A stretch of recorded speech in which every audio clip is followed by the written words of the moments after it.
Check. All right. For everybody in the coffee area.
risks. One of the startup mantras, or the mantra of Silicon Valley, is fail early, fail fast. Really, the intelligence we're trying to derive from our data is there are almost no unique problems. Somebody somewhere has experienced a similar challenge to what you're doing. The IRS has a huge problem processing tax returns, and yet somehow Intuit manages to file 183 million of them every year on time. We have petabytes of geospatial data that is basically sitting, waiting to be exploited for development of things like AI algorithms and computer vision. VCs are filling a really interesting kind of matchmaking space for us in that regard. The magic is not in what you do.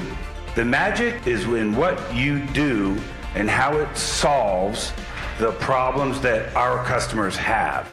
And so if you can figure out what is it that you have, how does it work to solve mission problems for the customers that you want to go sell to, you can probably find a way to get it done. There's a massive amount of innovation happening inside the federal government, for which that we should all have immense pride in as taxpayers and citizens of this country. People talk about data in the abstract a lot, and we throw around a lot of different words, but at the end of the day, what I really want to be able to show is how you create value from that data. Going to Cincinnati, Ohio, going to Nashville, Tennessee, going to Cheyenne, Wyoming, where access resources are not as plentiful as they are in Palo Alto.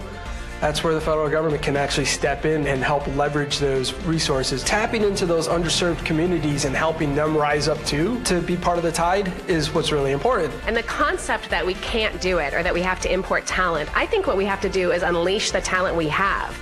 I mean, it has been interesting at USAID to be able to work with our procurement teams, our legal teams, and just set them free. Let's think about how we solve this.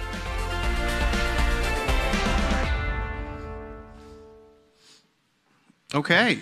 Good morning and welcome to CXO Tech Forum. Uncle Sam meets Silicon Valley. Thank you so much for joining us here. My name is Michael Hoffman. I'm the president for Government CIO Media and Research. We had a little bit of a scare with the snow yesterday, but so great to see such a big crowd here today, this morning, to see such an important topic that we're tackling today, dealing with government innovation and connecting to technology companies. Government CIO Media and Research is the online destination for thought leadership and coverage focused on the transformation of government IT. Our experienced team, and I hope you got to meet some of them this morning during the networking time, but our experienced team collects the best practices and research regarding the advancing technology and management landscape. So we're excited to have our speakers here today. We put together a great agenda for you, talking about some of the different areas within innovation and where some of these areas are, some of these programs, some of these initiatives where some of the technology companies, which you got to see a little bit on the video here. I think the sail drone really sticks out to me, working with Noah there, but in the beautiful backdrop for San Francisco. So like I said, today we're really focused. We're excited to have groups like Army Research Lab, 18F, InQtel, a really wide range of folks that are doing a lot of these different areas. But before we move on to that, I wanted to first thank our speakers, our sponsors, excuse me. We really can't do these without the support of our sponsors. So thank you to MicroStrategy and Capgemini for supporting us. Just take a quick break for appreciating them. During our networking break, make sure you stop by, get to meet some of these folks. They're really doing some exciting work within these different areas. So without further ado, I want to push off to our first session. We're going to focus on national security agencies here. So like I mentioned, we're going to have Army Research Lab, the Department of Homeland Security, and InQtel talk about some of the programs where they're trying to attract some of these great technology companies to tackle some of the toughest challenges that exist out there. So can I invite Amy Kluber, who is our managing editor. Amy has joined us recently and done a great job in putting together all of the great content that you see on our website, whether it be the podcasts, the videos, and the articles. So Amy, hand it off to you. All right. Hello. Good morning. Thanks, Mike. So I will be hosting this first panel of the morning, and I'm glad you all got to join us. We're going to hear from things about Uber, venture capitalism, as well as startups. So I'm very excited to welcome our speakers in a minute. Before I start, I'd like to remind you to continue tweeting those tweetable moments with our hashtag CXO Tech Forum. We do look for those, so those will be very helpful. I will also leave plenty of room for audience Q&A throughout the panel and at the end of the panel, so get your questions ready, and we'll have mics going around so that you can ask them. So I have with me a few impressive individuals.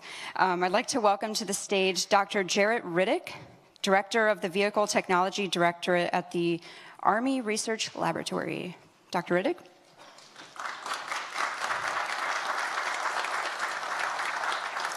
I also have Douglas Mon, Director of the Cybersecurity Division at the Homeland Security Advanced Research Projects Agency.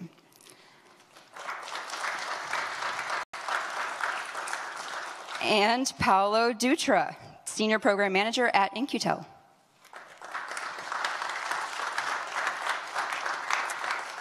Thank you.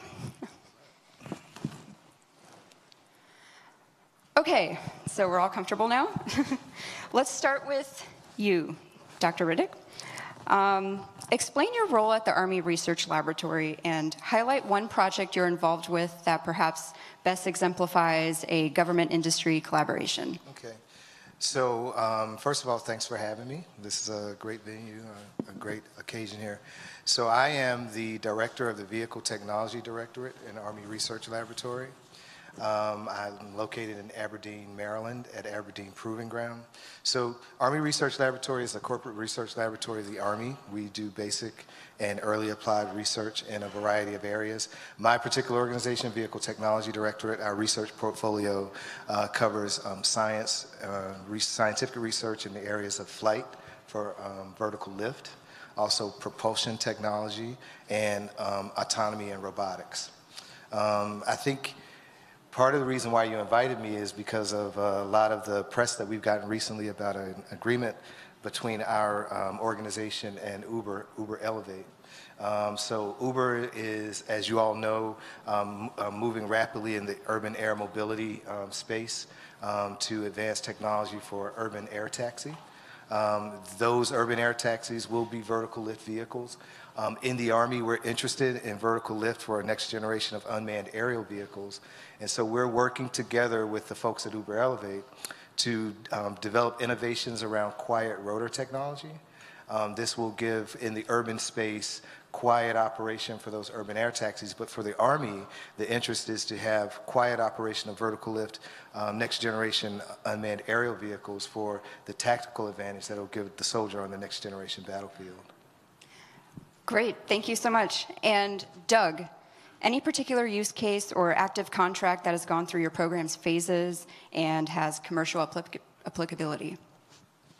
Sure, so I'm the senior executive in charge of our Silicon Valley Innovation Program at DHS. Even though it's called Silicon Valley, that's notional. Of the 36 companies we've funded, only 11 have been in the Valley. So the other 25 have been across other parts of the country and international. We've actually funded 3 international companies. We've had several things that have been transitioned and commercialized. In fact, had a press release a couple weeks ago. Our job is to take technology and get it into the hands of the operators. And we've had some drone technology that's been transitioned to CBP. And CBP is deploying the radars on the border as we speak. Thank you.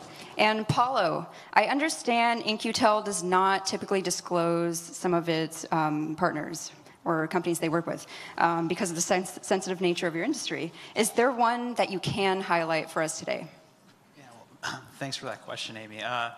So like any good investor, I got to do like a buy one, get one, right? So give you a couple of companies that we are working with that I think are doing great things for our IC partners. When I think about the work that In-Q-Tel does, for me, I think the special sauce and what makes it so great is that it's really about finding products that enable people, right? And 2 people that are incredibly important right now to our IC partners are machine learning practitioners and software engineers, right? So why is that? Why do those 2 people matter? When you're in the business of collecting intelligence and reporting on that, you got to have your hands on a lot of data, and you got to make sense of what that data is saying, right? So those 2 groups of people are the ones that are collecting that data, harvesting, sourcing that information, and then pushing it out to the analysts that are writing the reports. So when we think about doing investments, we say, what are we going to do to help these people stay happy so they stay in government service, so that they're knocking out mission sets and being able to report on threats that matter?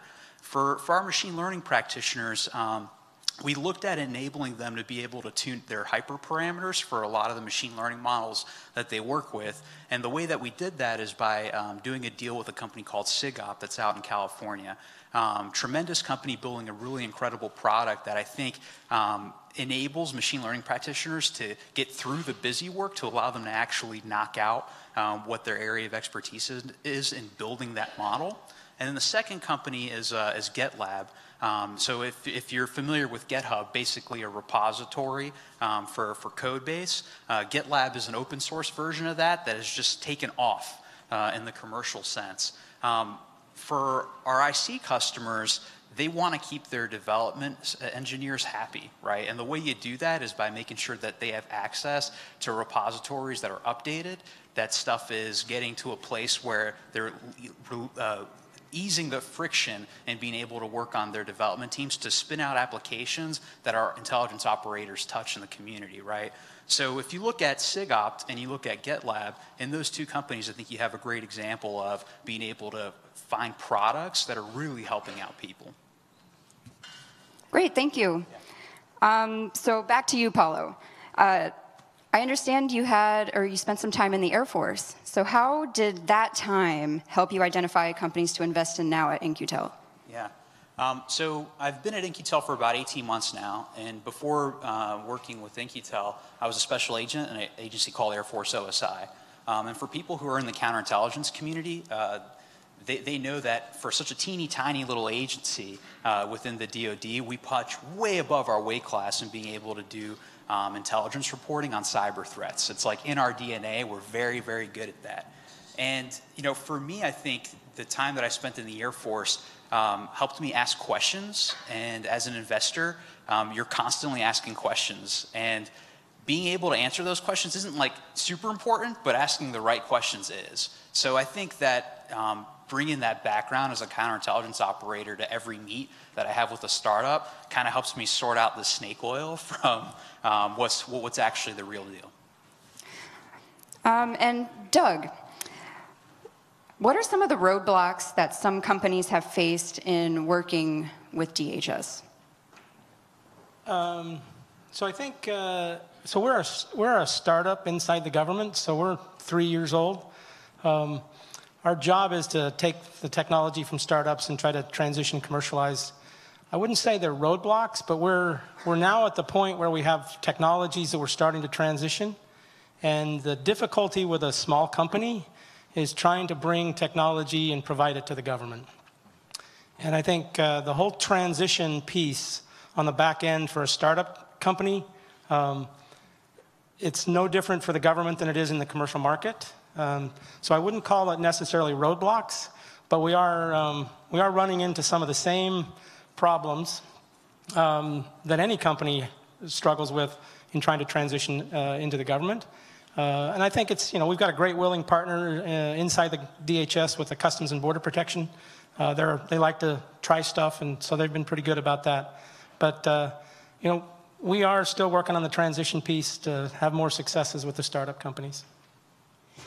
So maybe some advice for future companies trying to work with some of your respective organizations. Dr. Riddick, what does the lab look for when establishing its research partnerships? So, we're in an interesting space because I'm a basic research laboratory. And when we think about basic research investment, I'm looking over the horizon. We sometimes like to say I'm working on technology that will benefit soldiers that in some cases haven't been born yet, 2035 and beyond. And so as an organization that has long-term objectives, engaging with industry partners, especially in the past before we started engaging these new models, has been sometimes difficult because you have to find the partnership where those long-term objectives align with the objectives for return on investment for industry partners. But that works best when you have willing partners on either side that are interested in common technology. And so, the case I cited earlier, when we started talking to Uber Elevate, they knew that within our organization we had subject matter expertise that had been developed over a long history of working in the specific area of science for vertical lift. They have a very specific problem that they want to solve, and so the partnership works because of our subject matter expertise that we bring to the table and their immediate need. So having the willing partner on either side interested in common technology is what we look for. Now, I'll pause here to see if anyone has any questions before I move on. Anyone? Right here in the front.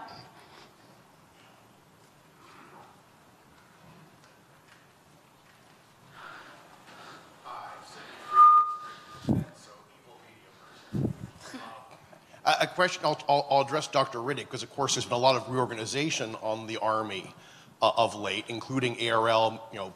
You haven't changed your name to something god-awful, like some of your unfortunate colleagues, but you're now under a renamed headquarters that belongs to an all-noon headquarters that's focusing on speed, not on 2035, but on Army Vision 2028. So how does that reorganization, how's that changing emphasis, how's the big 6 priorities filter down to your level where you guys are working on some very basic science hardcore problems? Yeah. So great question. Anyone who's paying attention to what's going on in the Army right now realizes that we are in the most drastic reorganization in the past 4 decades. Just recently, the Army has stood up the Army Futures Command, which is a new 4-star command that takes the entire modernization enterprise and places it under one umbrella. That 4-star command is based in Austin, Texas. Just a couple of weeks ago, the Army Research Laboratory, through a change of authority, was transitioned from Army Materiel Command into Army Futures Command. We are now a part of the Combat Capability Development Command, CCDC. And so rightly you point out that the modernization priorities are targeting through a series of cross-functional teams operational capabilities of a line of products around 2028. And as a basic research organization, we are the corporate laboratory of the Army that will provide knowledge and understanding to help shape some of the objectives as we go toward 2028. But there is white space beyond that, right? And when those technologies are fielded, there will be threats that exist that we'll have to counter. And as the lab, we're thinking about the counter to those threats. And so the term counter is one that you want to use when you think about what we're doing. But in the short course, or in the near term, I think of 2028 as near term in my business, we do have a role to play in helping, again, to provide knowledge and understanding that will shape the concept exploration and concept development, that will refine what we do in requirements development, and now all of this is under one umbrella in the Army Futures Command.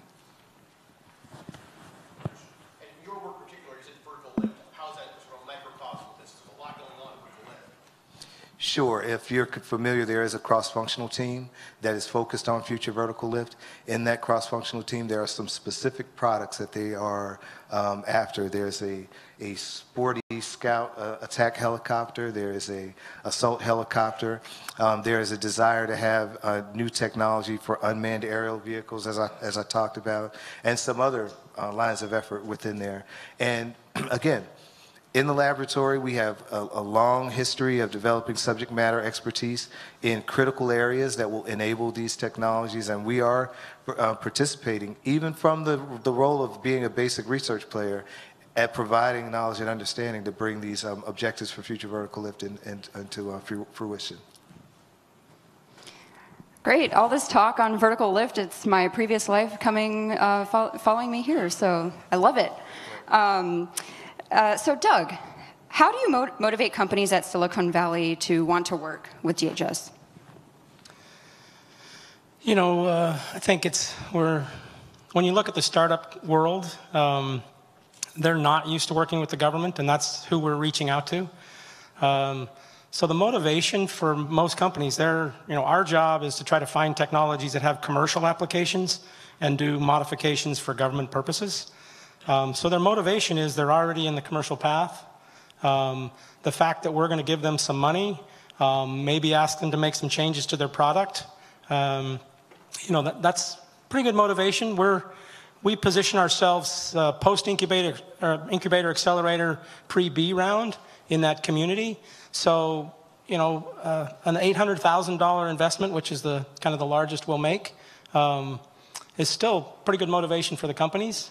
And in the end, the technologies we're developing are for commercial purposes. We're using them in DHS, but it has to have the commercial market flavor, and that's motivation enough for most of these companies that we've worked with. Now, you were talking to me a little bit about the phases that your companies that you work with go through, and I thought it was pretty fascinating how fast this timeline is. A lot of us think, working with the government is pretty slow. So can you talk a little bit more about the phases that they go through and how you've been able to kind of ramp that up?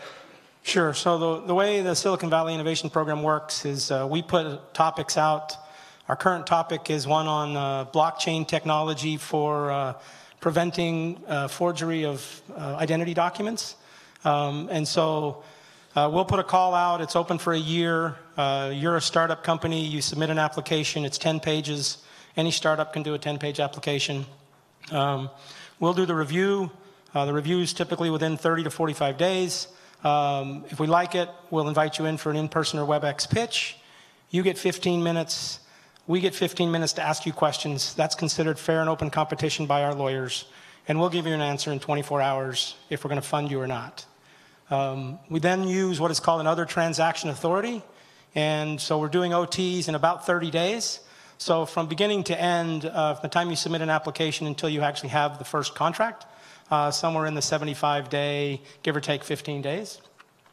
And you decide as the startup company how fast you want to work.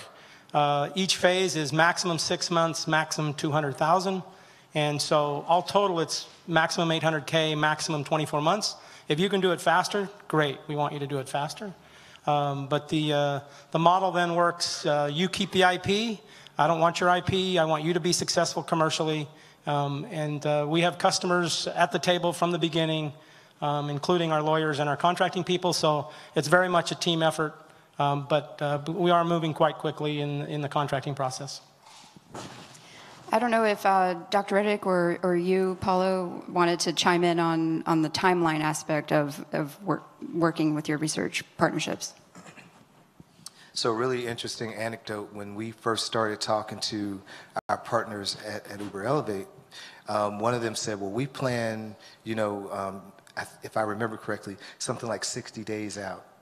And in that meeting, I thought, wow, there's no way we could possibly work with you because we can't go at that speed.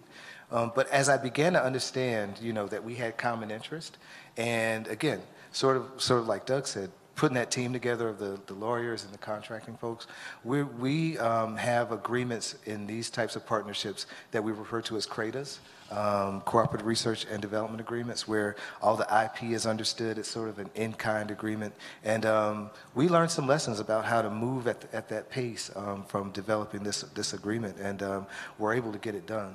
And when, in general, when I think about Silicon Valley, and people say, well, we can't work at the pace, and government Silicon Valley, and there are people there who probably say they don't want to work with defense agencies.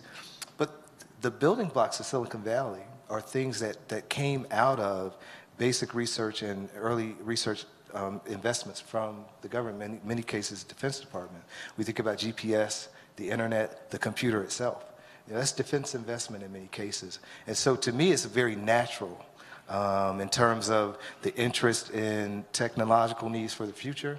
And, to be patriotic for a moment, to think about the nation and what we're facing in the future in terms of emerging adversaries and the investments they're making, that we really need to have a thought around security of the nation, the importance of that for our future. And so working together in a team fashion and having us work at the speed, I think is all possible. Now, Paulo, from In-Q-Tel's point of view, what does it mean for the greater intelligence community to be able to work with government agencies in advancing national security? Yeah, I think one of the special things that I see at work every day is the alphabet soup agencies all getting into a room and talking about a common tool set and talking about a common end goal for a project that they're working on together.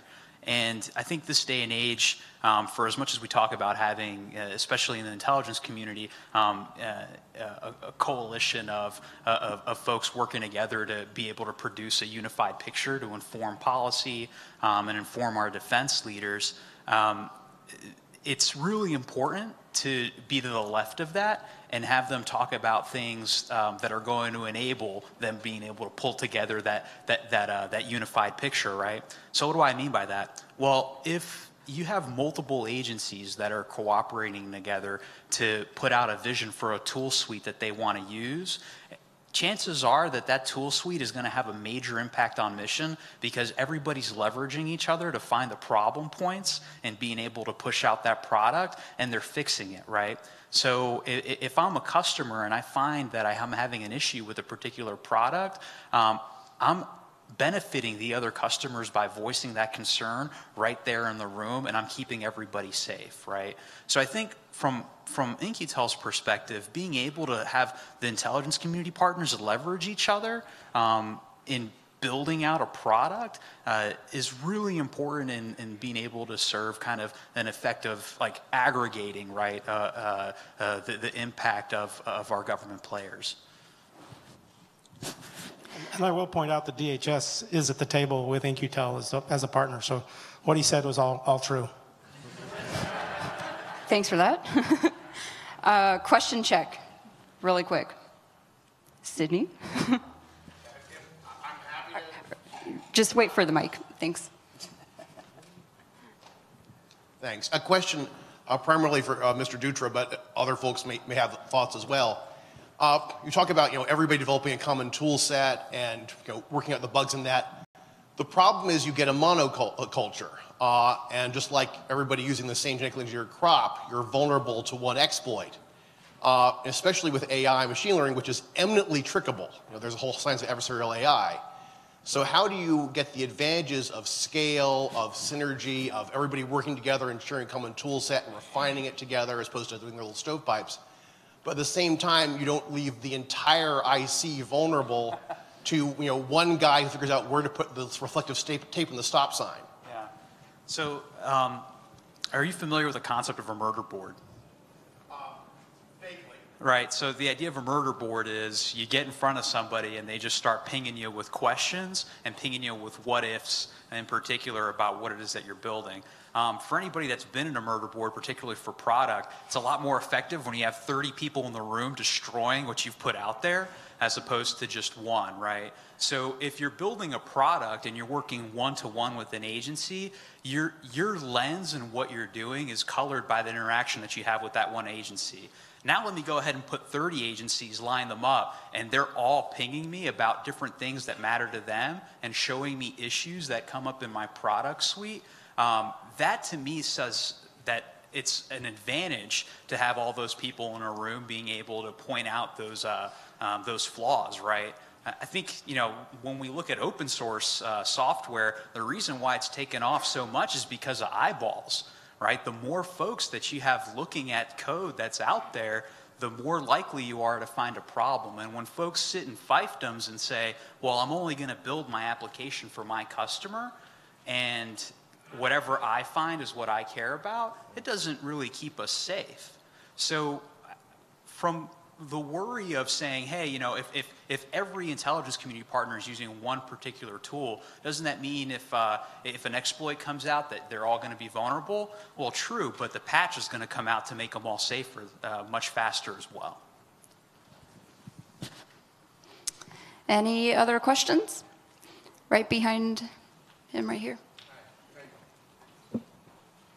Sam Nixon with Number One. I was going to share, as you were sharing about the research that's going on in basic labs and research that's going on today, with the rapid increase of knowledge and technology and use of AI around the globe, how do you find, in terms of keeping up with the rapid rate of change that's going on in terms of assimilating that into the processes that you're using within the labs itself. And I ask because one of the things we use in the landscape of hackathons to address some of the issues that we do around the globe. Wonder how you're finding with the government in terms of working with startups, being able to just keep track of the knowledge itself and to acquire and assimilate it into the processes that you're using. I'll go ahead and start. I mean, I think the ecosystem, I don't really like that word, but the ecosystem of the entrepreneur, all we're asking for is the government to be a seat at the table with them. And if we're at the table, then we're actually keeping up, right?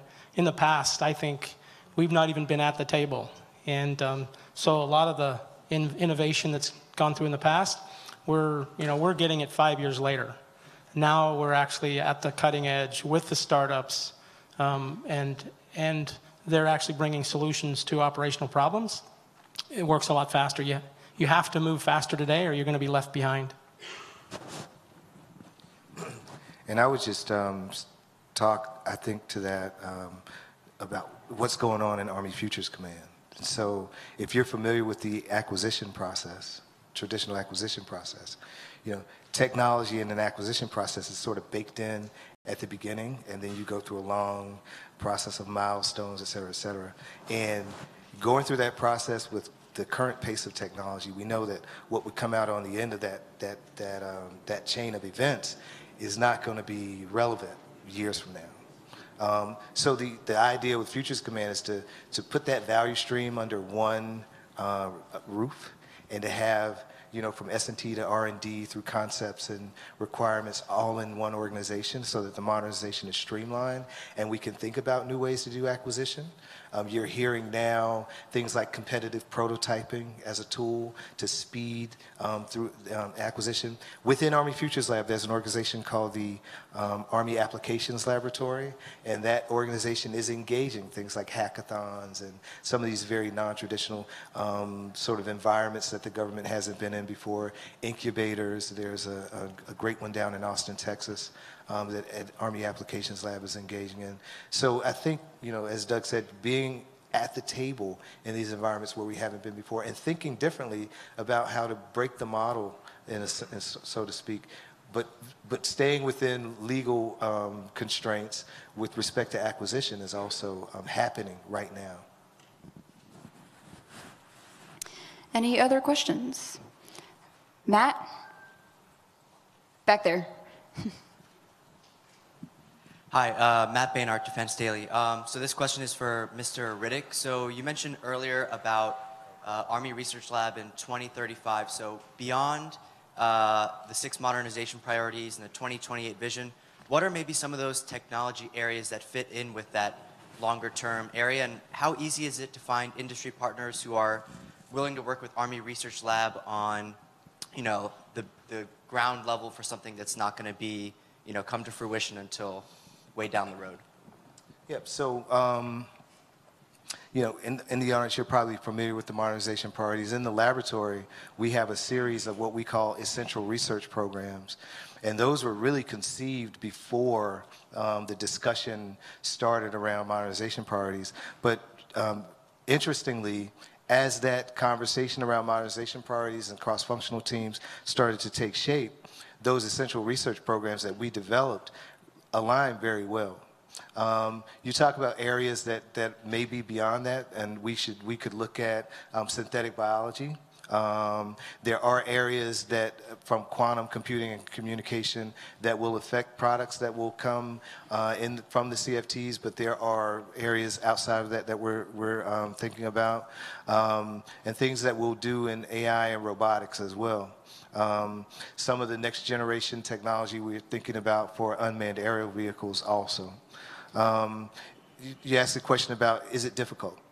And I think that, I would say it in this way. We're thinking about new models for collaboration that are not so transactional.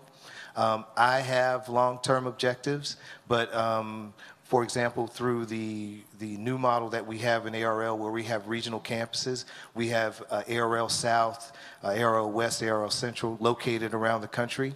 And we've done that because we want to go into tech centers and engage local academic partners and local talent in those tech centers. And one thing that we're doing through that model is to engage industry aggressively in their local region to say, as I have a partnership with an academic partner to do research on a long-term objective, I want the industry partner involved so that good pieces of technology that crop up, I can transition those quickly into an industry ecosystem where they can be matured and produce a product that can make it into the hands of a soldier. And so I have a long-term focus, but I want an industry partner to be there so that exceptional technology that emerges as I go toward my long-term goal, I can move that quickly out in the industry for them to mature it further. And that's the model that we're engaging. With this next question, I would like to open it up to whoever would like to jump in to answer it. What have you learned in your collaborations with government or industry or in these relationships with everybody that you could take back to your organization to improve? Or is there something that you are improving, or maybe you've identified an area that needs improving? Well, I certainly think the gone are the days of stovepipes. I think you have to really be collaborative from the beginning. We've been successful because we've had the lawyers at the table, we've had the contracting officers at the table from day one, and we've had the customers. And so the customers, they're the ones that get to say what technology looks interesting and what doesn't. But then you have to turn it over to the lawyers and the contracting folks to make sure that you stay out of jail, right? But it's a teaming effort, and I think in the past, a lot of times you've seen more stovepipes in government, and it's a teaming both inside DHS and outside with, because the startup companies are part of our team now, right? And you have to bring them in and make them part of the team. Yeah, I think a couple of tips, right? If you're in government and you're thinking about working with a startup and you're wondering, is this going to be a good fit? I think you need to look for two qualities, right? In the time that I've been working with these companies and with our customers, I see the same two qualities emerge over and over again for the programs that have been super successful and for the good stories that we can point to and say, hey, that's Uncle Sam meets Silicon Valley, and it worked out great. And those two qualities are a founder who has empathy for the mission. That's super important. And the second is a damn strong product team that has the ability to make complex things look super simple.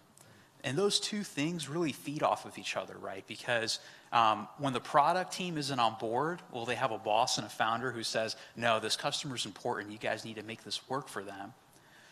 And when the founder is really not sure kind of where to go next, having that strong product team says, hey, boss, this is what the IC customer has told us.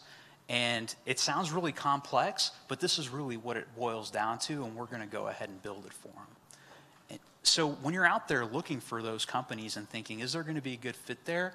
Finding those two qualities in them early on is a very important thing from my perspective, and it's something that I've learned in the time of engaging with both our IC customers and with our portfolio companies.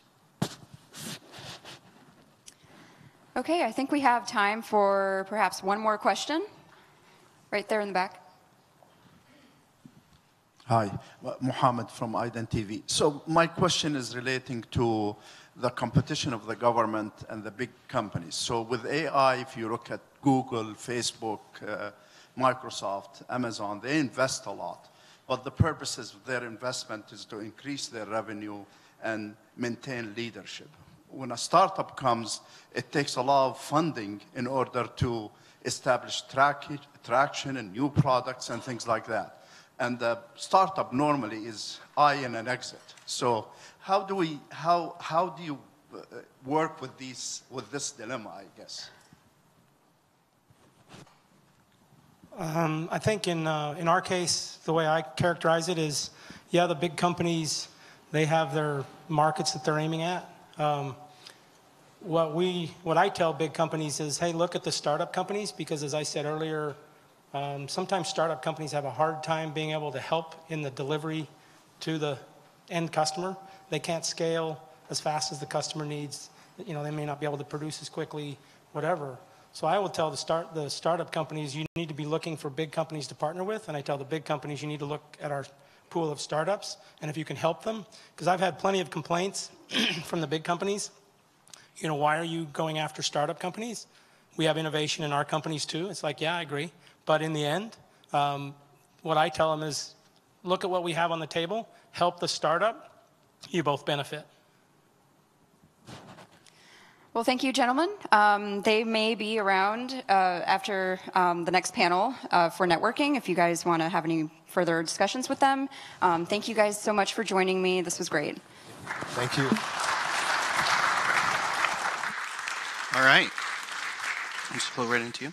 All right. Well, thank you very much, Amy, and thank you to our guests there for the National Security Panel.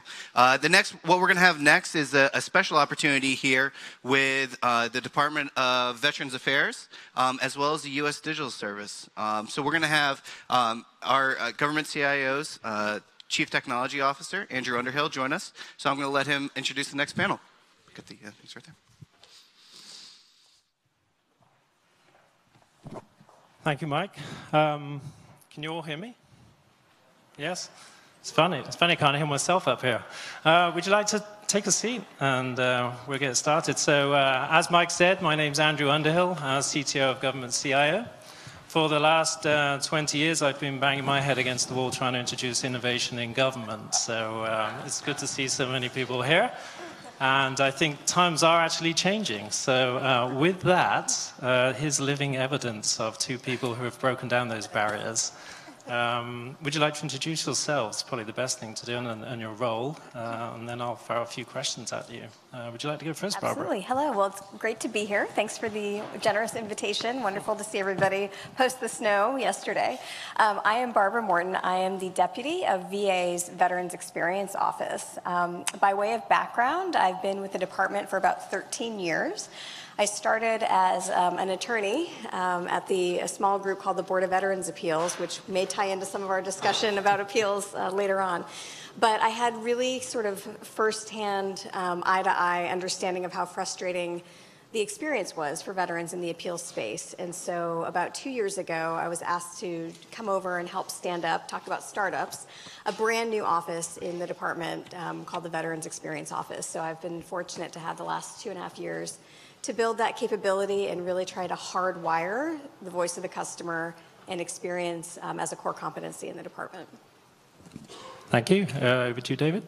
Sure. Good morning, everybody. I'm David Bao, Deputy Executive Director of the Digital Service Team at the Department of Veterans Affairs.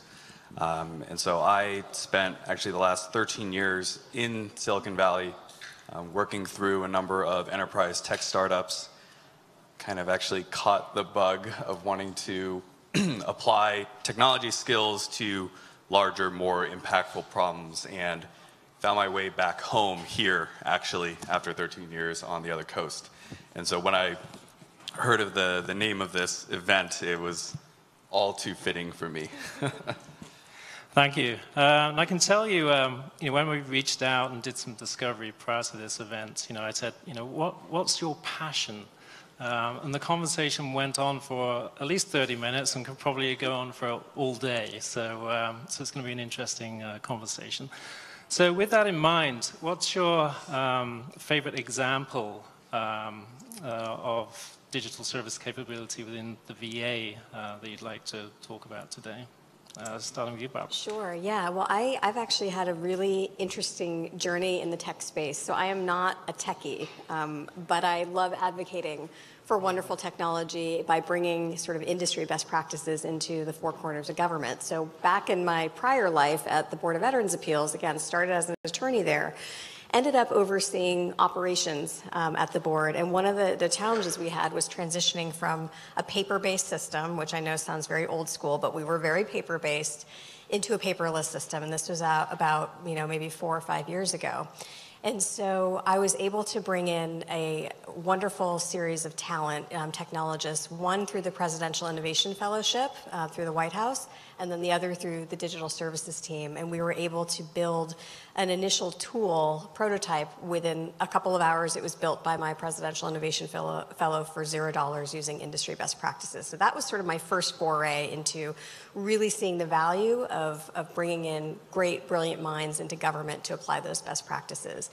Fast forward to my current job, I've had the privilege of working very closely, continuously with digital services to relaunch VA's website, so va.gov, and that is a little plug, so if anybody wants to check it out, it looks amazing.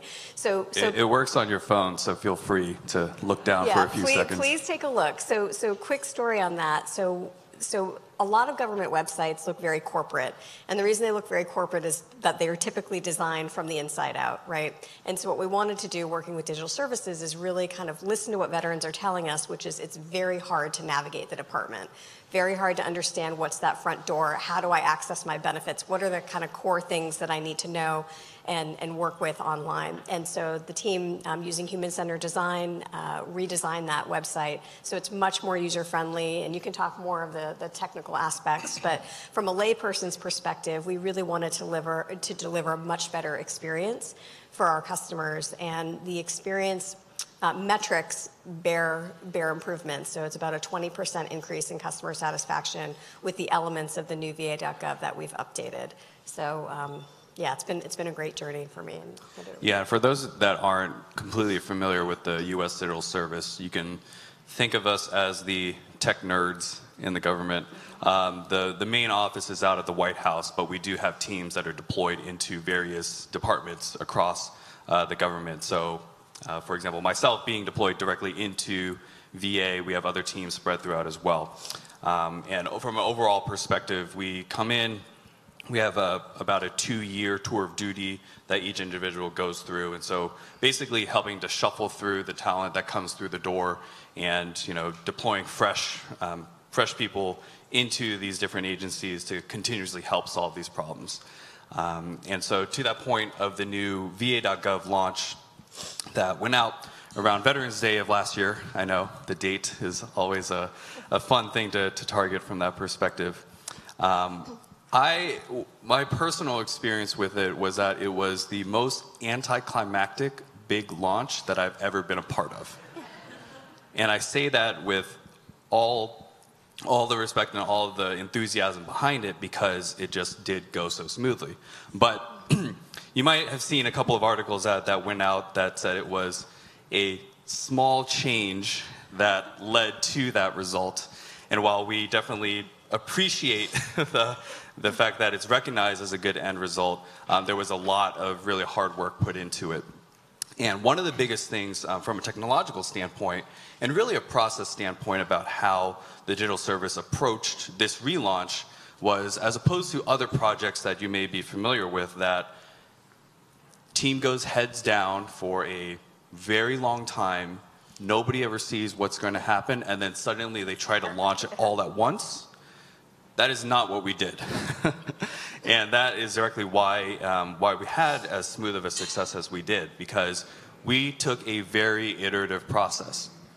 And I know that term is sometimes a little bit scary in government, but we defined initial MVPs, we went out, we created a prototype, we tested that prototype in all sorts of stages, not just with us looking at it and just seeing if it worked, but tested it with veterans. We went out to medical facilities, sat in the lobbies as people were waiting to get seen, and kindly asked if they would take a look at the new version of the website and get their feedback.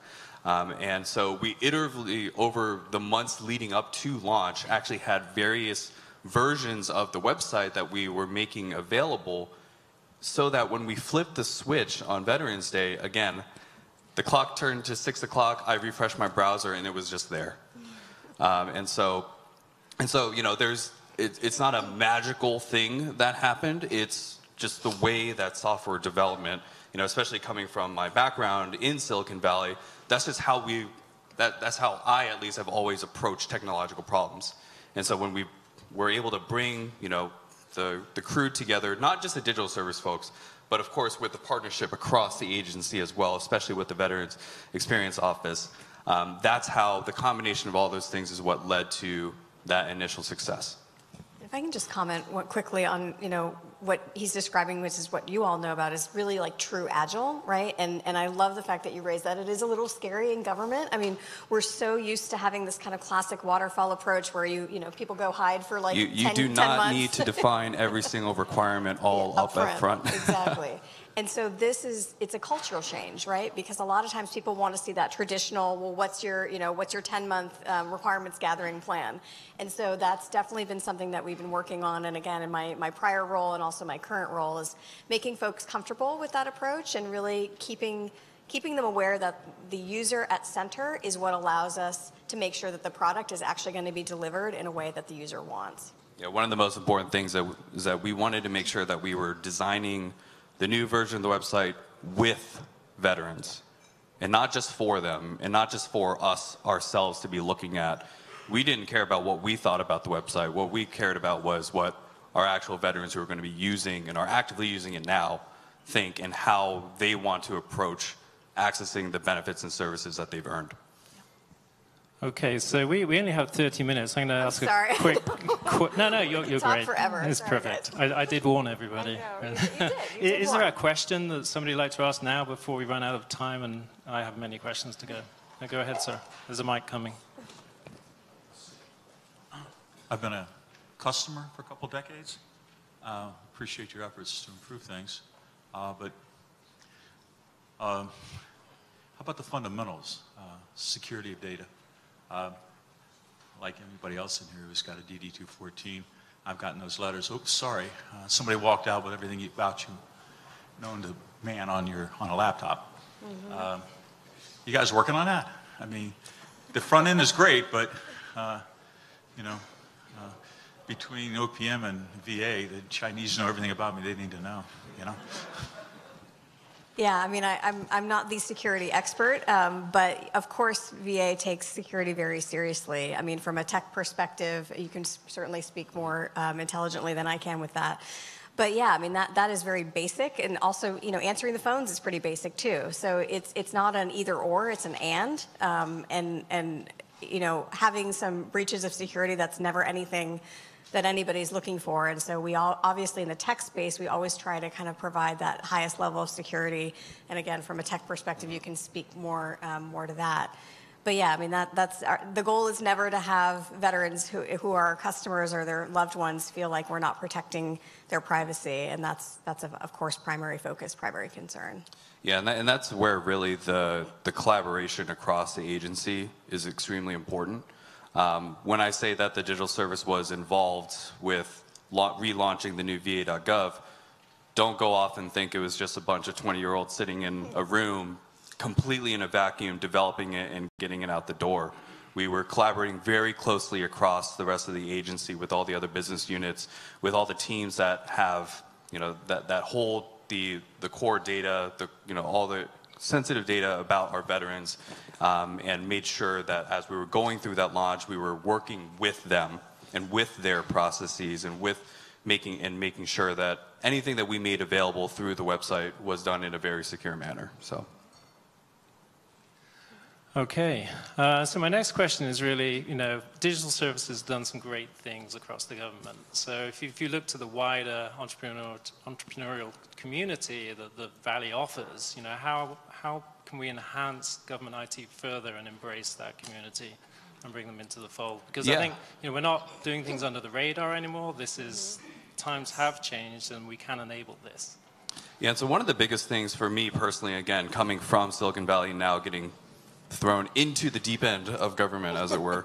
One of the biggest things that actually struck me was, while yes, there are obvious differences, there's a lot that have to do with the problems and a lot that have to do with the processes that are actually very, very similar.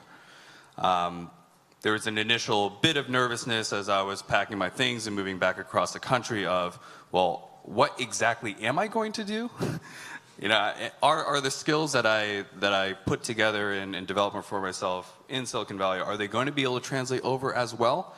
And what I found is that they really, really do. I think it was mentioned on the previous panel, the two of the most important aspects that I'll echo again, because I wholeheartedly agree in that having empathy as part of the development process is extremely important. And one of the big things that I learned was that in Silicon Valley, what generally speaking, what tech startup folks would do is they think, oh, it's just about the empathy with the user and thinking about what does the user want and need.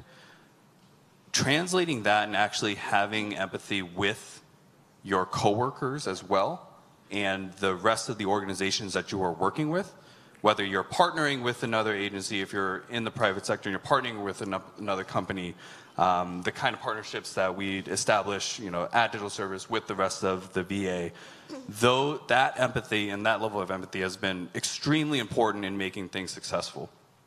And I think the other aspect of having a strong product mindset, and it kind of takes that empathy as an input to it, but having a strong product mindset and being able to iteratively develop, prove out, and test with actual users, that is, again, a core part of how development is done in Silicon Valley.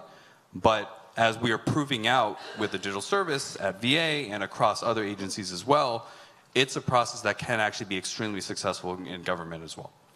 And I'll just add to that as well. I mean, one of the things that David hit on, which I think is really a key takeaway from my experience, is you can't just simply copy and paste industry into government. It's just not a simple copy and paste. You have to have that translation.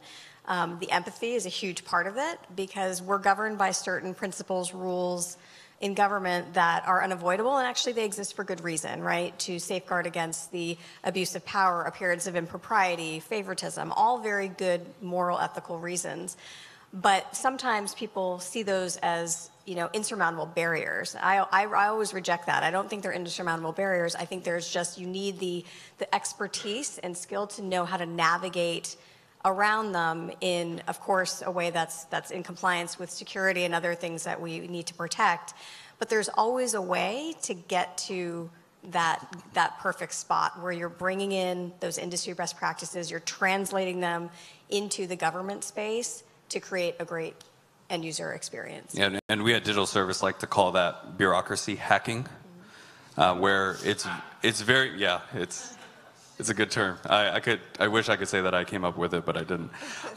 Where it's not just expertise in technology that we leverage, it's expertise in policy, expertise in the processes that are in place, and partnering with folks across the entire agency, to Barbara's point, to be able to navigate through. Because when we are talking about addressing problems, whether it's making it easier for a veteran to access their benefits and services, or making the process for a veteran's appeals to not take 3 to 7 years to process. When we talk to people across the agency, we hear the same thoughts and feelings that things can and should be better. But the big question is just how. And that's where Digital Service, partnering across the agency, leveraging our bureaucracy hacking, is able to basically navigate through all the various processes. Okay, do we have another question?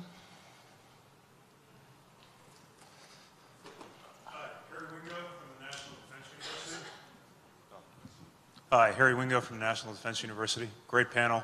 Just have a question about AI, machine learning. And so what opportunities do you see? And can you share any recent successes that you've had on the opportunity to use cyber-secure, privacy-engineered artificial intelligence or machine learning, if you will? Thank you. Yes, thank you for the question. So I can speak to the AI piece. So one of the capabilities that my office has built and developed over a number of years is really around real-time customer experience feedback. Now in government, and again in my previous life, we would have survey instruments, but we'd get the results like 6 to 8 months later, right? Rolled up into this very complex analysis that really wasn't always super usable or actionable or helpful. And so one of the core competencies that we've built is this real-time capability. So it's a platform that we've developed. And we do use machine learning. So when we send out surveys, let's say for patients in the hospitals, They have a series of questions that we've developed based on the journey maps that we've done, so we understand the moments that matter most to the veteran in their patient experience, not what we think matters most. And we measure and hold ourselves accountable for those particular moments that matter. So the platform asks, we have those survey questions, but we also have a free text box. The free text box is fascinating because that's where people really kind of give you that juicy, very more granular, detailed feedback. And what the platform does is it actually digests all of that free text feedback and then, kind of synthesizes it for you. You can do word searches, you can do, data slices by location and things like that. Typical in industry, not necessarily in government. But the AI piece of it and the machine learning piece of it is really pulling all that data together, creating word clouds, and just sort of helping us understand and extract really the nuts and bolts of what all that collective feedback is. And right now we've got over 2 million data points coming in over the last few years that we're able to kind of generate some tools to make that a better experience. It's a great use of AI, and you're actually using it. Yeah. So, where do you feel the greatest biggest influence going forward is going to be as far as digital services is, within the VA? We'll start with you, Barbara. Yeah, we all know that everything nowadays has to be digital, has to be comparative with industry, and that's sort of my goal is to always give an experience that's at least as good as, if not better, than what folks experience in industry. So I think the possibilities are endless. I think having va.gov is sort of the first start. I know that my office has focused initially when we were standing up the last few years on healthcare. That was because obviously that's the largest constituency of folks that we serve, so we really wanted to drill into that healthcare space. I think the next kind of big opportunity is really in the benefits space. We have a new piece of legislation that was passed a few years ago that just went live this week, Appeals Modernization Act, again, very close to my former life. So I think really being able to provide a better benefits experience, whether it's in the appeals space, the claims space, I think that's kind of the next big opportunity for us as a department. Mm-hmm. Okay, great. Yeah, one of the biggest things that digital services is going to be focused on from here throughout the coming year and beyond is how do we, after the successes that digital services had so far within VA, launching va.gov, the successes from the launch this week of the Appeals Modernization Act and the new back-end systems that we got in place to help with that processing. How do we now better influence the rest of VA's IT force to be able to have similar successes so that, like, we honestly don't look at ourselves as this special little group and the only little team that can. We are fully confident that the rest of the 9,000 person IT organization at VA is fully and entirely capable of having similar successes in all the other projects that are going on at VA. And so while digital service, we know that it's simply impossible for us to go and get plugged into every single project, nor would we really want to. We're trying to see how we can expand and be able to better influence how development is done across VA and get the best practices that we've been proving out for the last few years in our honestly much smaller projects versus a lot of the other projects that are going on at VA, and how can we help to shepherd a change within the rest of the department to make sure that these successes aren't just associated with projects that digital service is associated with, but rather anything else that VA as a whole is touching. So to that point, are you engaged with Charles Worthington and distributing the message from the top at the same time? Yeah, and so we're partnering very closely with the office of the CTO, Charles Worthington, and the rest of the team there, and other leadership across VA's OI&T department to really try to usher in this new era of actually using DevOps across the agency, which in short is not thinking about projects simply as initial development and then long-term sustainment, but thinking about iteratively improving all of these digital services continuously over time. And again, when you take that product mindset and you take the empathy-based view of the veteran, you can really focus on these projects in a bit of a different way and think, okay, in the benefit space, what is the end-to-end view of all the benefits that veterans can access? And how can you continuously improve that with a broader lens?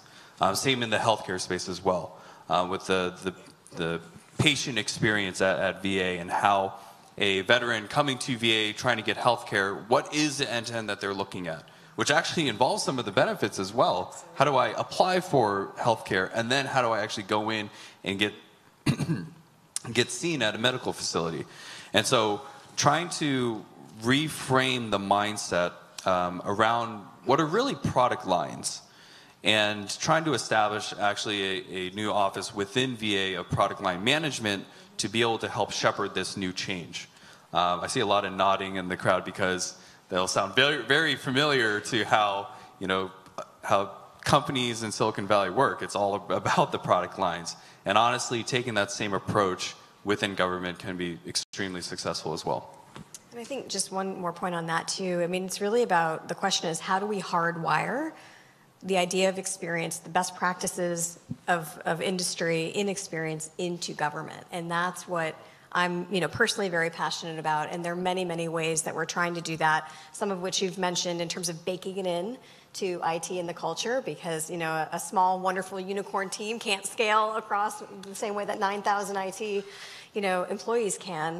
The same thing for human-centered design. So we leverage a partnership with the OPM lab with a small number of designers. What we want to do is we want to build that capability in-house as well. So how do we bake this in, hardwire it in, so none of it's personality driven and it's something that's lasting and sustaining?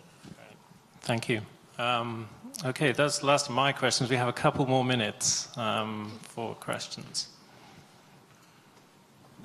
Hi, Wayne Shem from Booz Allen. I have a question regarding some of the experiences that you've been talking about from a journey map perspective, right? What are the key results areas or key performance indicators that you're all evaluating yourself, along with the performance of the acquisition and experience of the veterans? Yeah, so I can answer that. So from a patient experience perspective, again, because that's sort of where we initially started our little startup a couple of years ago. So we went out and we did qualitative human-centered design research with veterans across the country, built that patient experience journey map, really understood, again, those moments that matter to them and sort of what is their experience end to end, not what our process is, but what is actually their experience and their key touch points. As I mentioned before, we survey those patients based on the moments that matter to them. So, for example, one of the most important pieces is scheduling. Pretty intuitive. So we measure that. How easy, how effective was your scheduling opportunity? That's what we then kind of use to sort of measure ourselves in terms of how we're performing. And frankly, VHA, the Health Administration, actually performs quite well in those domains. So we've seen they score in the high 80s, low 90s across all of these multiple experience domains based on the journey map, which is great. So that's one way we measure. The other way that we're kind of influencing those scores is really not just kind of surveying, but building the tools, the customer experience kind of concrete, tangible tools that employees can use to deliver those better experiences. So for an example, veterans also said in their journey that navigating a VA medical center is really a pain point for them. And so that's something we measure. And in response to that, we helped scale a program that had existed in pockets in VHA, the Healthcare Administration, which is having ambassadors wearing red coats at the entrance of every medical center. So we started implementing that, scaling that over the last year. So now it's not just a one-off, but it's actually a branded experience. And so those are kind of some of the concrete tools that we're rolling out, developing to help buttress and support an increase in those metrics as well. And a couple of tactical examples that we integrated into va.gov as part of the new relaunch. So naturally, one of the pieces that we put in was being able to get a sense of customer satisfaction of the website. We actually made sure that it went, that we were leveraging what was in place prior to launch and actually watching the change after the launch as well. And that's where Barbara mentioned the 20% increase that we've been able to measure as that specifically. But again, even that is just one part of the experience of veterans that actually want to respond to those prompts and tell us. The other part that we directly have as part of it is all the metrics that we have in place that's actually evaluating the products themselves that we have on the website and the effectiveness of the products, and building out the full funnels for each of the different tools that we have and seeing where are users having issues.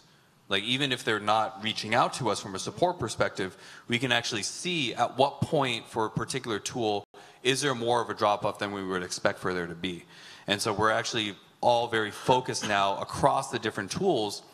Again, we're obviously keeping a very open ear for any support issues that are coming in, any outreach that we're hearing, even social sentiment, things that are being mentioned across Twitter, Facebook, et cetera, about the new website, but also specifically looking at very granular user funnels and seeing where is there drop-off and where are areas that we can specifically improve so that we can actually watch the drop-off from before a fix and watch it afterwards and see if we were able to actually address that issue. And so taking a look at this from all angles, really, and trying to evaluate with all the different signals that we're able to pull in. Okay, I think that's all we have time for. Thank you very much, and do stick around. I'm sure people have many more questions for you. Thanks so much. Thanks for your time. Great. All right. Thank you, David and Barbara and Andrew, for doing that. Right now we have scheduled a networking break. So we have about 10 minutes before our final panel of the day, which is going to be focused on the innovation hubs, which really goes to a lot of the topics that we've discussed. So we'll be lucky enough to have the executive director from 18F, as well as the head of innovation within HHS. Join us there as well as Nadia Carlston from DHS. So thank you very much to the VA panel. Thank you again, guys. For anyone that's going to ask, the bathrooms are right around the corner back here when you first came in off the elevators. If you walked off the elevator, it's going to be to the left. So, again, we're going to kick this back off in about 10 minutes. So thanks for joining us. One last plug. I heard during the discussion that mentioned was Charles Worthington. We kicked off our second season with GovCast with an interview with Charles Worthington, VA CTO. So download that and you can hear more there. All right, we'll see you so early. Bye.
Where is he?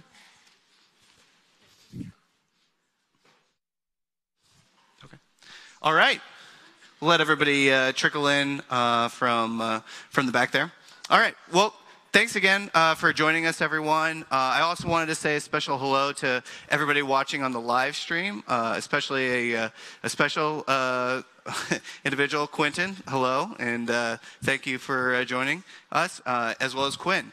So our next panel is going to be on the innovation hubs. We're going to be joined by Amanda Ziada, who is our senior reporter. She is going to be monitoring the panel, and we have folks from HHS, we have folks from 18F, as well as DHS. So please join us. All right, thank you. Hello. Okay, there we go.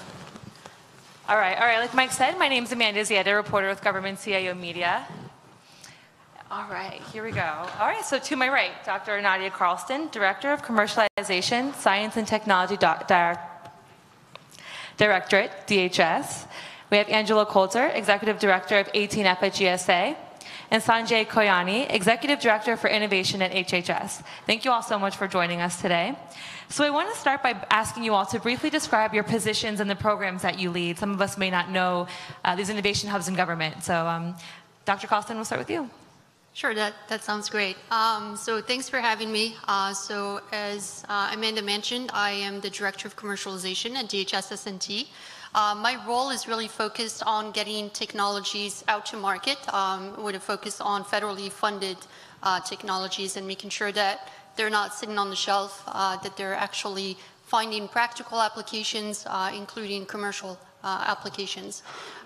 With that in mind, we're also responsible for collaborative agreements with the private sector, as well as different partnership and innovation agreement to do that as well. We also do a bunch of technology transfer mechanisms, a bunch of different intellectual property licensing, for example. And one of the most unique things that we run is our commercialization accelerator program, where we invest in early stage technologies and we actually take them through a structured process like a business incubator, and we take them all the way from when they're an early stage technology in a lab all the way to when they are a commercial product. So we help those technologies become productized as well as help spin them out into new startups. And we do that in partnership with the investor community and with established companies in the private sector. Angela? Hi, my name is Angela Coulter. I'm the Executive Director of 18F. We are a design and acquisition consultancy within the federal government. We have about 120 folks who work at 18F currently, and our mission is to help agencies basically execute on their mission by providing excellent user experiences to the folks who use their systems. All right, wonderful. Sanjay. Great. Good morning, everybody. I'm Sanjay Koyani, the Executive Director for Innovation at HHS. So I work in the Chief Technology Office, relatively new office, created the last 9 years. And you almost should look at the CTO's office as maybe being a little different than most cabinet level agencies. The Chief Technology Officer is typically almost like your entrepreneur in residence that's brought into government. CTO reports directly to the secretary, not through the CIO's office, which is a bit different. And the remit of the office is to really look at how do you take innovation, data, and industry partnerships to improve and accelerate what's happening at the department, and to really bring those ideas and spread them across, which is an important and a big thing, but it's not an easy thing to do. And the programs that we have traditionally to drive that are an internal innovation pipeline or an internal innovation adoption hub that looks at using Ignite accelerators and some venture programs to bring people in from across the agency to learn about design thinking and the lean startup and get them to really understand how you can use these methods in a more agile way to drive some of our programs throughout the department. It also helps us to get a really good understanding of who's doing what and where some of the problems are.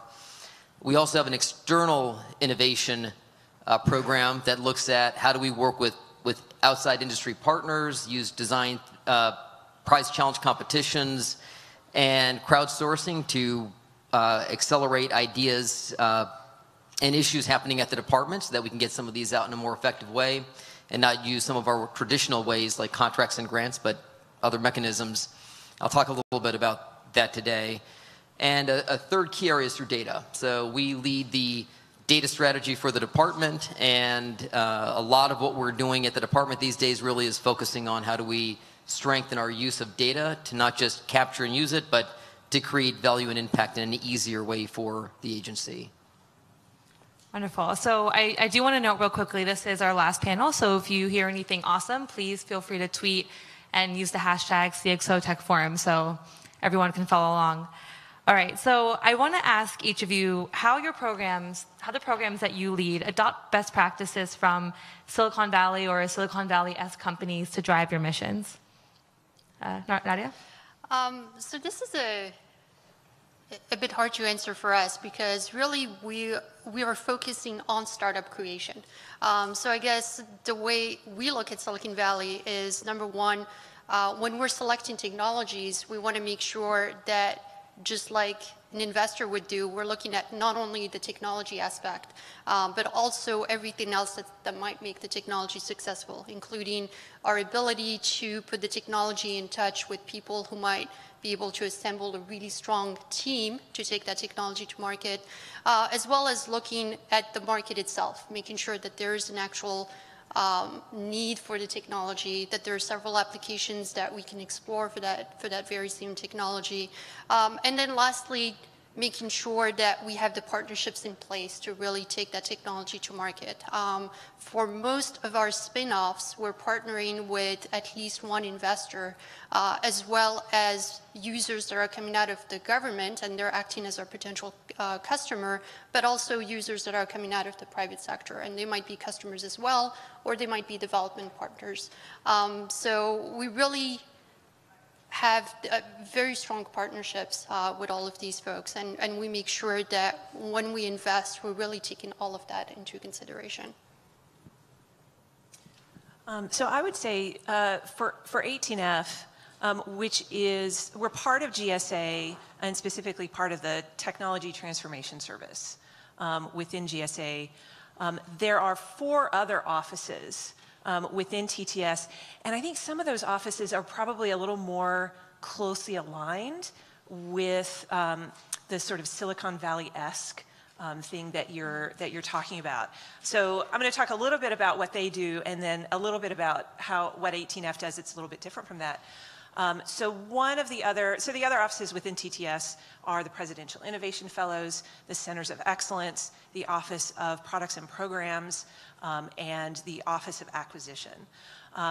OPP runs the 10X program, and that is sort of the idea incubator that TTS runs, where they fund, starting out at a very small amount, lots of ideas, to figure out which are good ideas that we should continue to fund.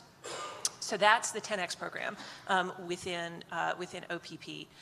I think what 18F does is, if there's anything that we do that draws from Silicon Valley, it's the idea that what we're really trying to do is, similarly to what US Digital Service does, is really focus on the end user, or sometimes even the government employee who's using a system, to make sure that those systems are meeting the needs of those users and are designed in a way to help get whatever service needs to be provided or whatever work needs to get done in the most usable way possible. So, and Sanjay? Great. So there's probably a few key ways that we do that. I think the first one is just our CTO. So the CTO traditionally has been pulled out of either Silicon Valley or they've done a lot of work with them. It's a political, comes from that space, and the best way to kind of permeate some of these ideas is to get somebody who's coming in with that novel level of thinking, and they serve as that champion for the agency. So where we source our leaders is really important. Second area is we have an Entrepreneurs in Residence program. So this is a way for the government, when it's looking to solve some thorny problems, and we don't have these kind of experts in government, data scientists, emerging tech folks, we can bring them in, and they can come help us to solve some of these problems on a limited term basis. But they come and they sit with the staff. They're considered part of the staff, and they help us to solve some of these issues. I mean, a great example is when we were looking at organ transplant, and we were trying to find a way to automate that system. We went out to FedEx and looked at how they currently do and automate all of their systems, and we figured that would be one of the fastest ways to get somebody in who's done this repetitively, different industry, but same issue. Got them in, and they helped us in a substantial way. Great story there, but a substantial way to get things like that through. So sourcing the right kind of folks, pairing them with the government, and having them sit inside to drive an issue, I think has been a big help in doing that. A third thing we're doing is a thing we're calling startup days. So we go out to major cities across the U.S., and we sit down with Silicon Valley and small businesses that have real innovative ideas, but they want to know, how do you demystify HHS? How do you engage in a better way? And to really understand how we can partner and have impact. And so we do these almost like pitches. They tell us what their needs are. We tell them what our needs are. We bring executives from FDA and CMS, because in a lot of cases, these companies, they want to know, one, if I create something and it's a medical device, how do I get it through FDA? And it's better for them to understand the pathway on the front end than on the back end. So we help to demystify that. Also, will CMS pay for it as the largest healthcare provider? They want to know, is this something that will actually get paid for if we bring it to market?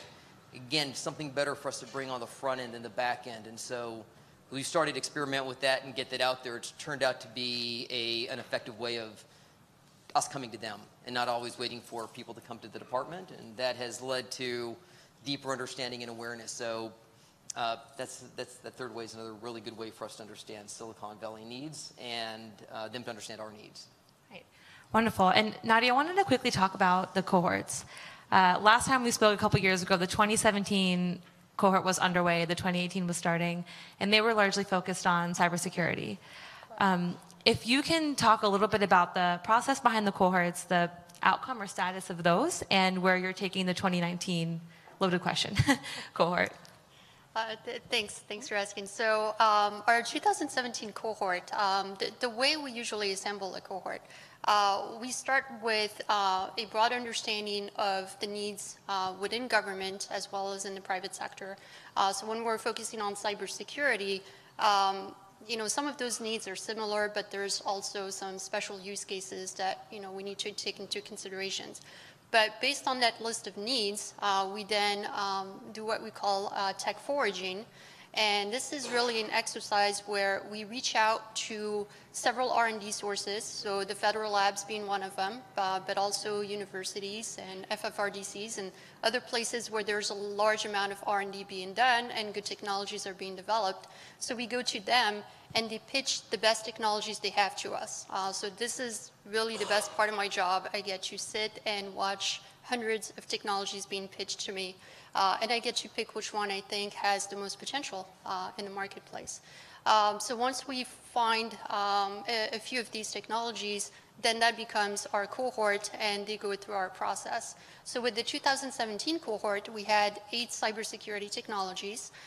We tried to keep it very diverse, even though they were all cyber related. So we had everything from a mobile cybersecurity technology to technologies that we were focused on protecting infrastructure, as well as network security and others. And in terms of success stories, we really have 2 main scenarios. So in some cases, the technologies end up really attracting the attention of established companies that have products in that market or want to enter that new market. So in those cases, they come to us and they license the technology after it has gone through the program and become more mature. We've tested the capability of the technology, so we help get it licensed to that company. And we had quite a few of those. In the second case, the technology is so promising and we're able to form a team around it and get an investor interested in it, we're able to spin that out into a new startup. So we had a handful of startups being created out of that cohort as well. And that's really exciting because we're really creating companies that didn't exist before. They're still early stage, but a couple of them have products on the market. They're venture backed. One of them is in the process of raising a Series A. So we're very proud of them. They're very successful. In terms of the future, one of the really great things that happened because we had so many successful transition is there was interest in seeing if we could apply that model not just to cybersecurity, but actually expand it to other areas that were of interest to DHS. So everything that could be related to national security in a way. So when we're putting together our 2019 cohort, we're very excited about that because now we can see so many more technologies. So we're still going to go out to universities, we're still going to go out to the federal labs, but now they're going to show us a really broad spectrum of technologies, anything from sensors and screening technologies to maybe chemical detection. And that means that we're going to be able to work with a much more diverse set of partners as well. So I'm really excited about that. So expanding from cybersecurity to any tech that impacts national security. That's correct. So how will you prioritize or categorize all of those technologies that you'll see? I'm sure the range will be so broad. Yep. It's going to be a challenge. So one of the first things we're going to do is obviously talk internally within DHS. We're trying to identify what the priorities are within S&T, and of course they're getting those priorities from the different DHS components. We're also going to talk to our partners from other different agencies, as well as the folks we've worked with in the past in the private sector, and also the investor community. So we're in constant touch with the investors in Silicon Valley and beyond, because it's very important that we're in alignment. We don't want a cohort that's going to be 80% AI if the investor community all of a sudden is not interested in investing in AI. I don't think that's going to happen. Right. But we want to make sure that there's that alignment and we're taking that into consideration. So by talking to those three main groups, we're going to come up with some way to rank and prioritize the technologies we'll look at. So when do you think the 2019 cohort will kick off, or is there not a set timeline for that yet? We're hoping to start the tech forging and tech scouting process in the spring. So it usually takes us about 3 months to physically go to all of these labs and universities and hear the pitches. And then we take all of that data back and we do the ranking. And normally we announce the new cohort in the beginning of the fall. So we're hoping to stick to that timeline. Wonderful. So, Angela, we talked about cost recovery, one of GSA's my favorite topic. So, in helping agencies discover and adopt new solutions, how does 18F then tackle cost recovery? So, I think what we've been doing more recently to tackle that is to make sure. So, I really see 18F now as we're a business, we're a consulting business within the government. And part of what that means is that we've had to take a look at the difference between the non-billable work that we do and the billable work that we do. So the billable work is, those are the agreements that we enter into with different government agencies to work on a particular project. The non-billable work includes things like business development, hiring, managing your people, and so forth. And so what I've done since I stepped into this role about 8 months ago was just to set a budget, and talk to each of my chapter directors. Here's your budget for the non-billable work that you do, and the rest of it, we'll focus on billable work, and then hold those folks accountable for that budget. So we're learning as we go along, but I think that we are definitely getting better at managing that. So, and you have experience in industry. Correct. Yeah. So does that play a part? Does that help bring a different mindset to your role? I think it does. It's interesting. So I joined 18F 3 years ago, and I came from a design consulting organization where that was kind of our bread and butter, doing the billable work as well as supporting the business development efforts. And I thought when I was coming to 18F, I kind of thought of 18F as, well, we're going to be the in-house, design group for government. And then when I got in, it was like, oh, that's not what we are at all. It's exactly the same, with regards to, selling the work and billing for the work and being accountable for that.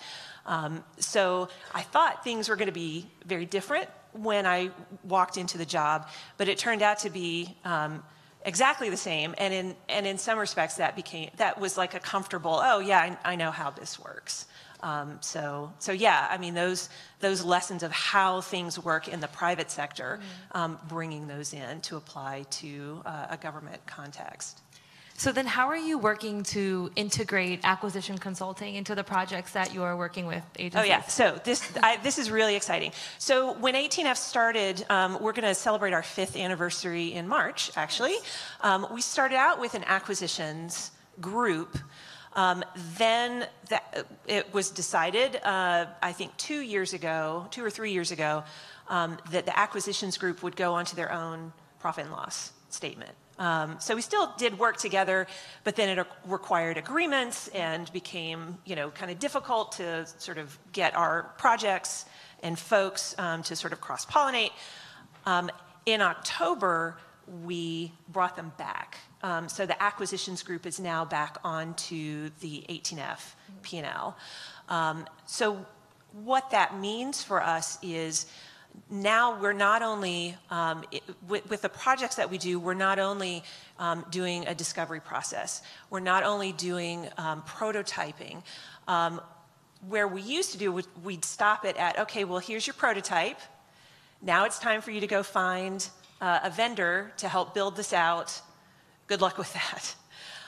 And now we've got acquisition consultants, and then with the Office of Acquisitions, which is actually outside of 18F, they're going to be able to help our partners actually do the buy for the procurement. So that, I think, we're really excited about, and I think is a natural progression for us. Yeah, that's a unique business model to have in government. Yeah. Right. So, Sanjay, I wanted to ask you about the Ignite Accelerator projects. Can you talk a bit about this program and all the new initiatives coming out of it, KINEX, Slimex, Codathons, partnering with industry and academia? There's so much going on. Sure. So the Ignite Accelerator is one of our internal innovation pipeline programs. And again, it's just one of multiple approaches we take. The Ignite Accelerator basically is a 3-month program. It's an internal innovation startup where we get people, we source ideas from across the agency. Say if you've got a program, a problem, an issue that you want to solve and you want us to help fix that, apply for the program. We have a criteria and a review process for that. And we normally get over 100 applications that come through because everybody really wants to be part of this process. And based on the criteria, we select around 15 to 20. We partner with the University of Maryland's Academy for Innovation. They have expertise in design thinking, lean startup, and they worked a lot with the I-Corps program early on. We built this thing out. And the way the program runs is they get a 2-day boot camp. They learn about design thinking, lean startup, agile development, agile acquisitions.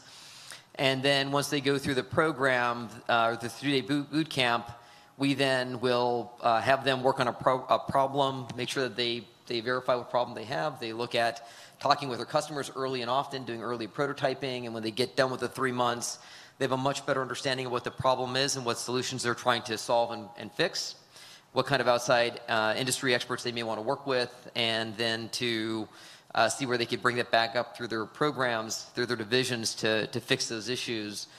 And it's interesting because the first couple of days of the boot camp, we get people walking out, and in a lot of cases, their first reaction is, boy, did we get that problem wrong. We had an idea of what the issue was. We had an idea of what people wanted and needed, And then within that 2-day, which is fairly intense, they walk out and say, boy, this is not what we think that the public would want or need. And they go back and really they get the bug and they start working through the process to get it right. Do they get discouraged by that? I don't think they don't, because of the messaging, and that it's hard to intuit what people want, and it's hard to really understand this stuff if you don't take these kind of more agile processes and you don't verify your assumptions. And so I think they get excited about it, and in some cases they're like, I've always wanted to do this, but you get back to your programs and they're like, okay, now get back to work. Here's the money, here's the working team you've got, now get it out there. And it's not until we get to the later stages that we're like, boy, this was not really what people wanted, but by that point it's a little too late, whether it's a technology or a service. So I think they leave very motivated and excited. The other thing they get is political support from us, so they also know that while they're working on this from their back at their agency, we're going to step in if they start to get some of the typical, well, forget about that, we've got a schedule to keep, let's drive this thing through, versus let's make sure that we do a lot of deep insight before we start building stuff out. And does HHS find those partnerships for them, or are they responsible We for work with them to find that. Sometimes they have ideas of things they've wanted to do, and they've not been able to do stuff like that. Mhm. And so we get involved in that process. How do you cultivate those relationships with the partners that you can pair up? It's just a long-term history of identifying, making these kind of relationships at sessions like this here, and also when we get into really understanding what the need is, then we start throwing a net over the landscape and see what's out there. A really cool project that we're on right now that didn't come out of Ignite, but it's an example of our external partnerships, is the KidneyX program. And this is a way to accelerate innovation in the kidney space. So roughly, Medicare spends roughly $34 billion a year on treating and diagnosing end-stage renal disease. It's a big drag on the healthcare, one of many, but it's a big deal. And over the last 60 years, there's been very little innovation and modest improvements to how we diagnose kidney disease. And in a lot of cases, when you uncover why, it's because a lot of the same folks who are delivering the current solutions now think there's a lot of risk. Like, will FDA pay? Will they approve something? Will CMS pay for it? And how do you kind of spark innovation in that area where we can accelerate new ideas? And so what we've done now is we've created a partnership, public-private partnership with the American Society of Nephrology, where we are bringing together a prize and challenge competition so we can accelerate faster incentives for how people will work in that space.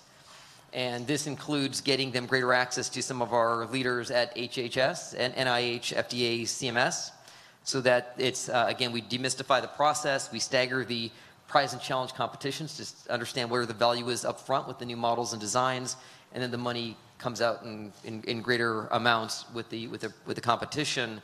But unless there are greater awareness around the issue, what the incentives are, and we're bringing in some public-private partnerships, this stuff doesn't get the kick in the pants that it needs. And so that's an example of where we see some issue, and it's not an Ignite program, but it's rather something that from our external innovation portfolio we need to get involved with to help drive something through the system. And I also wanted to talk about data. It's obviously a huge focus for HHS right now, and you help with the data collaborative program. Can you talk about that a little bit? Sure. So I think when you bring leaders together from across the department, everyone will agree that HHS has some incredible amounts of data, stuff that we need to integrate better inside and that entrepreneurs on the outside want to get greater access to. It was put really nicely maybe a year or so ago when we brought these leaders together, where there was an understanding that HHS is data rich but information poor. We've got this incredible amount of data, but how you use it for value and impact is where all the difference in the world really takes place. And so we've got a larger effort that's looking at how do you create a governance structure and improve processes for how we integrate data at the department based on need. And that requires us to get through our data use agreements. Sometimes these can take upwards of 8 months to a year for people internally just to agree on, let alone what we want to make available to people on the outside.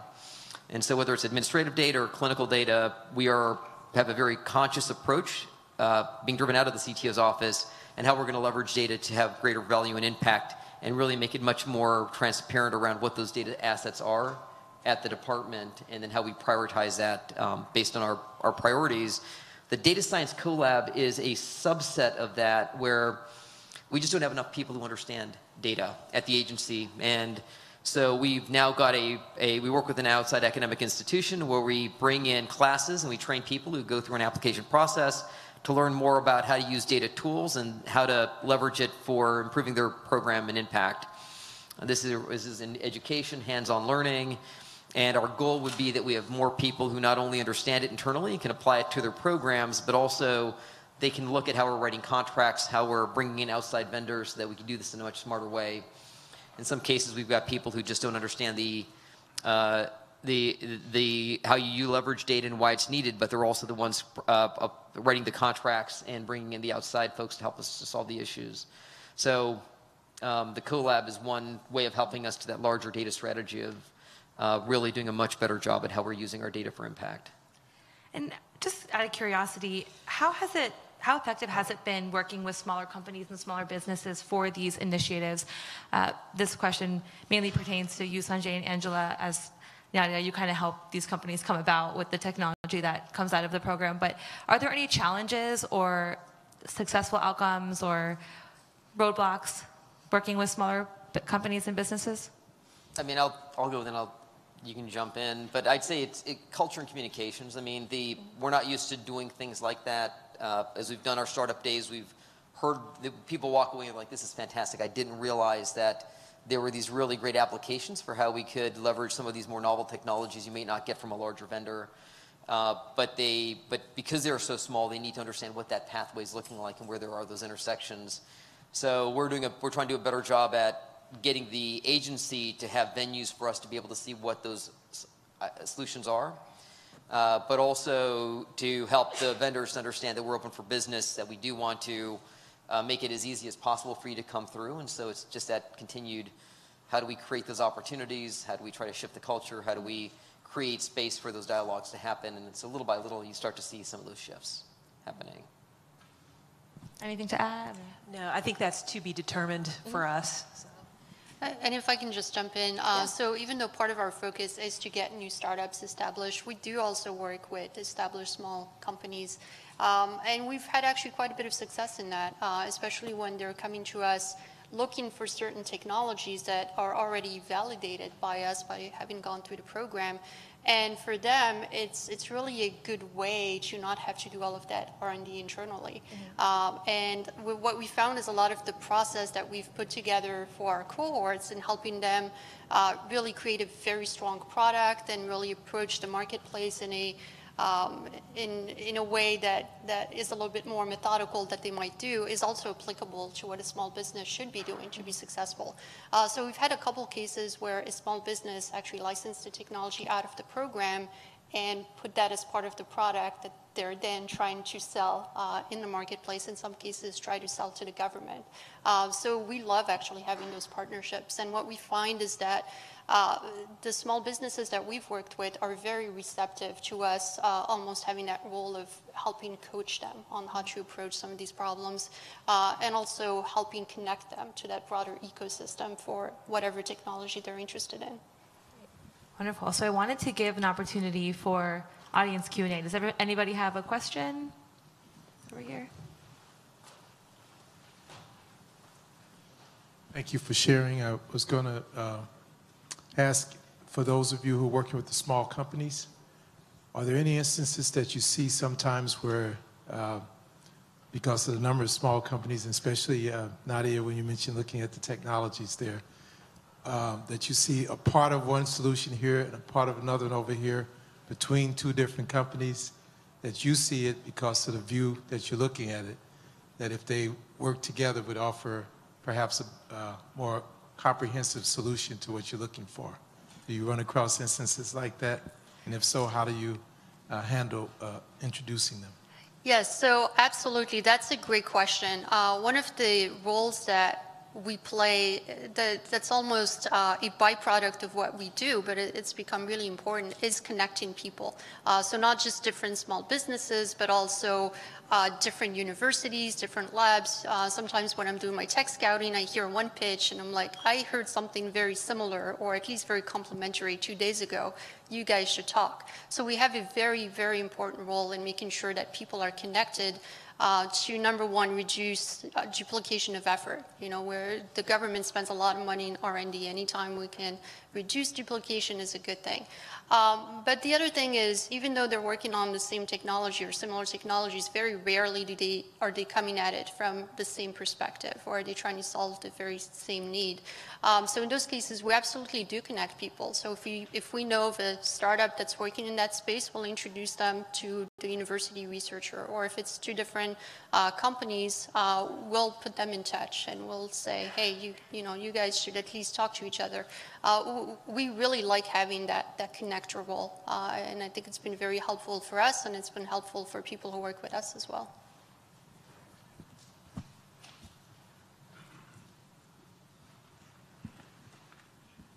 Mike Nelson with Cloudflare. We're sort of a small and medium-sized business now. We're about 1,000 people doing cybersecurity around the world.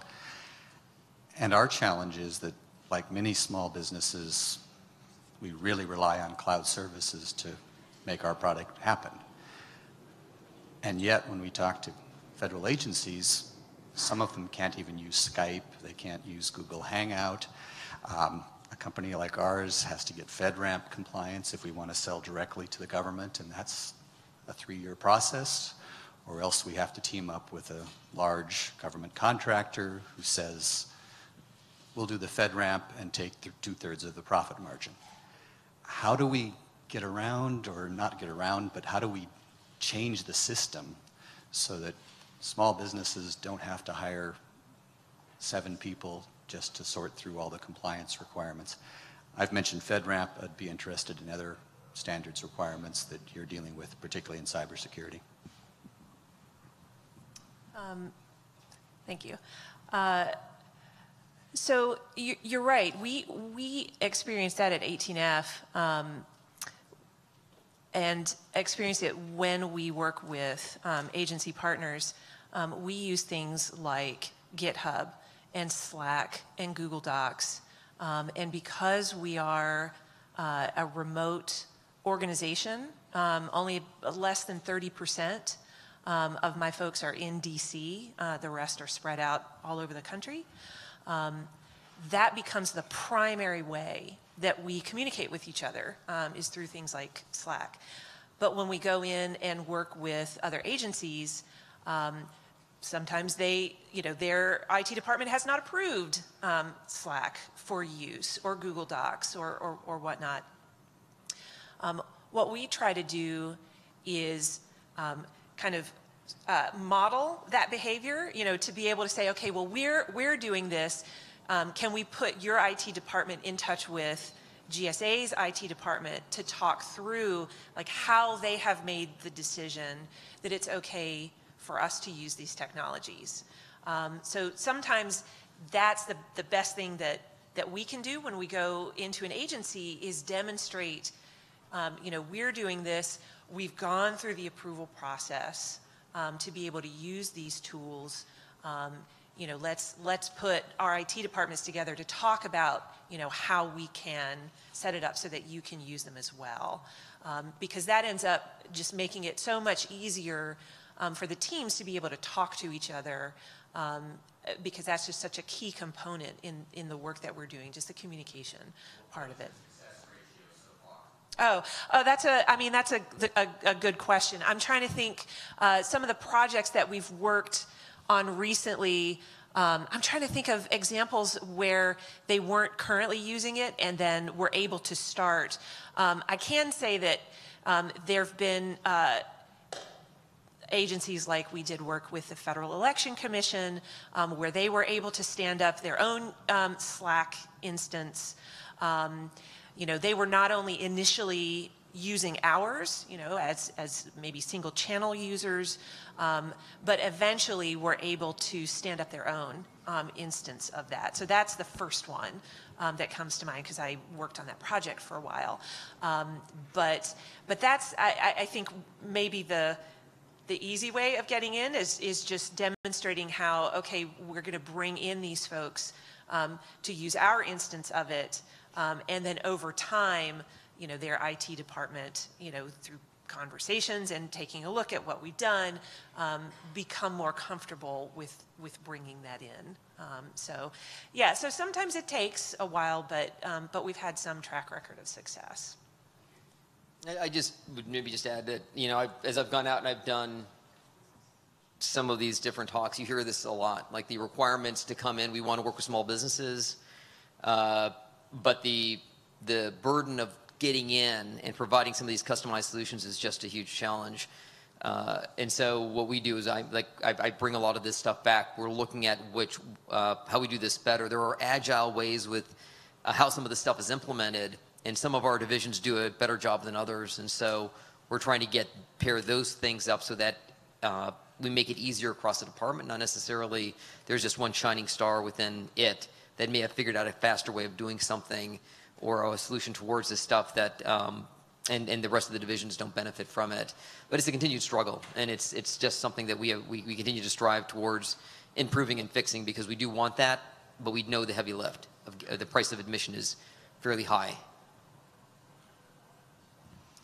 I actually think that's all the time we have. Thank you all so much, and thank you so much for joining us today. Really appreciate your time. Thanks, everybody. All right. All right, well, thank you very much. Thank you, Sanjay, Angela, and Nadia for closing us out with the final panel, and Amanda, as always. Thank you to everybody who joined us this morning. Fantastic morning, great discussion on a lot of the great areas of innovation that are occurring within government and some of the cross and intersections going on with technology. I'd like to give one more thank you to our sponsors today. First Capgemini, and then also MicroStrategy. I know MicroStrategy has a booth out here with their hyperintelligence initiative right there, so I would really encourage you to learn a little bit more about that.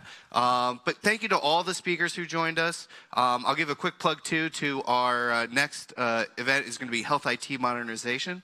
It's going to be on April 4th, and we're going to have a lot of discussions on some of the different areas and which digital services, some of the emerging technologies are really changing the way the government is tackling healthcare. So thank you again to everybody joining us, and we'll have to see you next time on April 4th. Thank you.